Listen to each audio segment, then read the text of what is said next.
Hello everyone, I'm Shannon Slatton. Every day our news team is out in your community bringing you stories from the place where you call home. Here's a look at today's stories. And remember, you can always find more on our website, ccxmedia.org. The Plymouth Police Department is asking residents to protect their identity after dozens fall victim to an unemployment scam. Plymouth police say at least 30 people were notified that they are receiving unemployment benefits, but the catch is these people never filed for assistance. We haven't seen something like this that I can recall. According to the Minnesota Department of Employment and Economic Development, in the past month, they have received about 5,000 reports of fraud activity. Officials say about 95% of cases are detected before victims are aware of the fraud. Once benefits start going out, that could complicate matters later on, whether it be at tax time or down the road. The Minnesota Unemployment Insurance Program has not had a data breach. Instead, criminals are stealing identification to apply for unemployment. This type of crime goes back to an identity theft crime. So it's going to be related to data breaches or phishing scams and mail theft. For more information on this story, log on to ccxmedia.org. Sonia Goins, CCX News.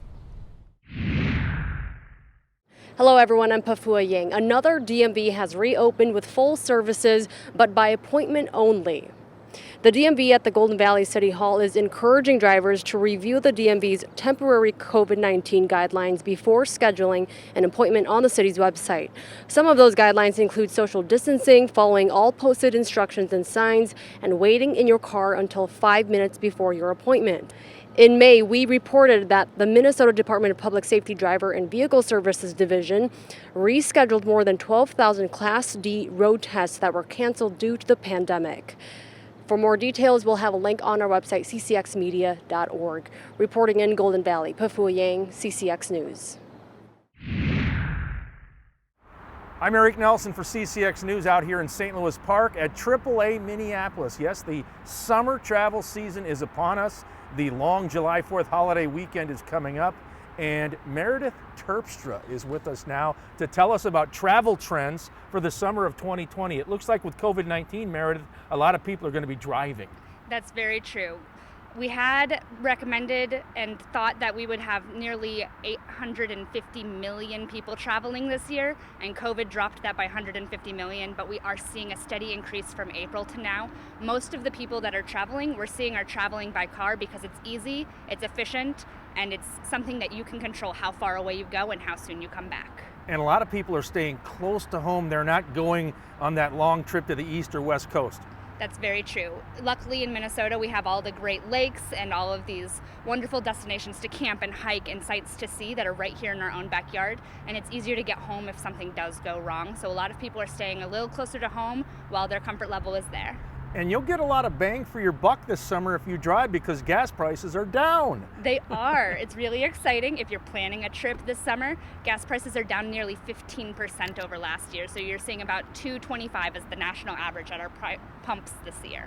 And finally, Meredith, typically people want to go to Disneyland or Disney World or a water park. That's really not an option this year. A lot of people are saying, hey, let's go to the mountains in Colorado or Washington State, pointing their way out west, aren't they? Yes, that's exactly right. People are choosing to go to some of the non-traditional, not high traffic spots, places that they can spread out a little bit more easy and social distance. So that way they make sure they're keeping themselves and their families safe. All right, thanks so much, Meredith. Of course, thank you. All right, she's Meredith Terpstra from AAA Minneapolis. For CCX News, I'm Eric Nelson in St. Louis Park.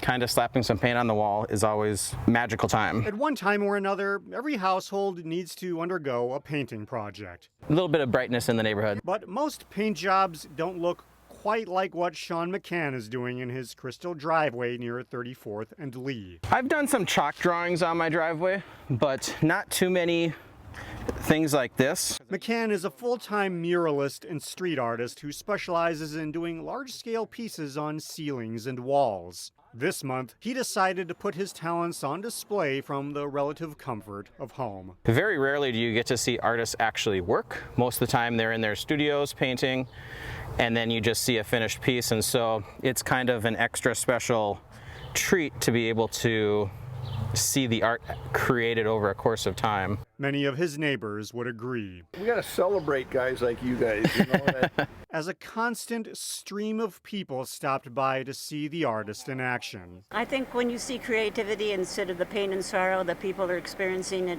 brings really a warm spot in our heart. But as popular as these paintings may be, Oh, there have been at least couple hundred, I suppose. they're not a permanent summertime fixture. McCann is the artistic director and co-founder of the Maple Grove Chalkfest, which takes place every year on Main Street. I helped start the festival 5 years ago. The pieces in his driveway are part of a larger collection that will be on display at this year's Chalkfest on August 29th and 30th. A lot of times we would paint them the week of the festival, but since we postponed it because of COVID and stuff, wanted to just get a few of these done prior. When the work is done, the murals will come down and stay in storage until the August event. In the meantime, the neighbors will enjoy the temporary roadside attraction while it lasts. Well, thanks for sharing your gift because it's just gorgeous. In Crystal, DeLane, Cleveland, CCX News.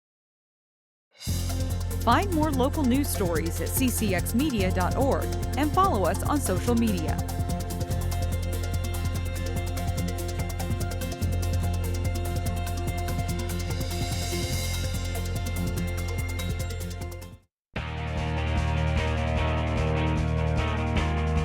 The town ball season has started as amateur baseball teams begin play for the summer. Jason Malillo has more. A Minnesota summer tradition is returning to local ball fields. It is absolutely incredible. You know, my entire life, the baseball field is just absolutely my happy place. It's nice to be out and just finally kind of feel like things are somewhat getting back to normal. Town ball teams in the area recently started playing games. On this night, the Hamel Hawks hosted the Champlin Park Low Gators. Both squads have a lot of local guys, some of whom had their high school or college seasons canceled. Just the idea of going essentially an entire calendar year without playing a single baseball game, like straight up, that's scary, right? And it's, like I talked about, baseball is really, it's my happy place. And so the thought of not getting to be out here at all, not getting to be with my teammates, not getting to feel the feeling of the ball coming off the bat, that was really scary. So just to be out here, even if everything gets shut down tomorrow, just getting these couple games in, it's just been absolutely incredible. Like a lot of summer activities, town ball was in limbo due to the pandemic. Safety guidelines are now in place, although Low Gators player manager Matt Merrick admits it's challenging. You really kind of got to think about it.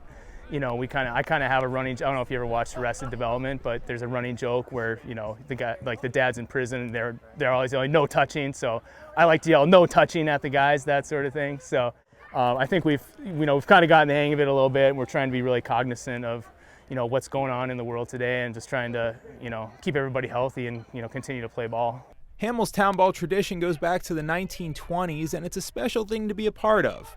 A lot of the players are former high school teammates, so they get to reconnect.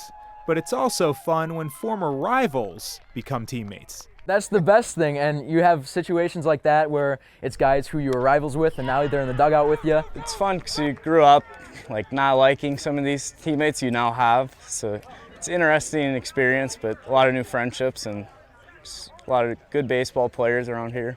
Tim Fleming started playing for the Hawks in 1979, and this is his 12th season as manager.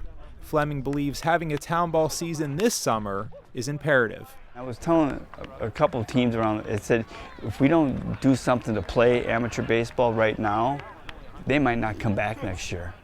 And I said, that's huge because you got to get these kids playing. And that's why I said to Greg, I said, we got to get at least, even if we get 4 or 5 games in 6 games, get the kids on this field so that then they come back next year and they want to play again, they become more hungrier.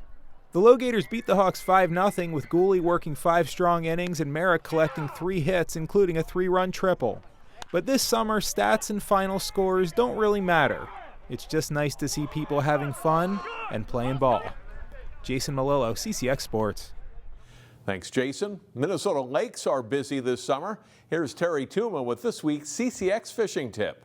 With the increase in fishing pressure, especially this year, we're seeing a lot more action on all bodies of water, and fishing pressure, that is a factor we have to relate to. So what this means is, one is staying away from that crowd, that group of anglers. Go somewhere is different. Not all fish are located in one spot. We have to realize that. And check out different locations, different structures, different weed areas. And then two is downsize your lures. Under most conditions, that's going to be extremely beneficial to you. Go with lighter line. That's another factor. Going out there earlier or staying out later. Don't be the angler that goes out there at 7:30 or 8:30 in the morning. Be out there at 5:30 in the morning. And there's so many other factors. Change colors, where most people will not do. The other is, everybody say casting crankbait or using Texas rigs for bass. Do something different. Use a wacky worm.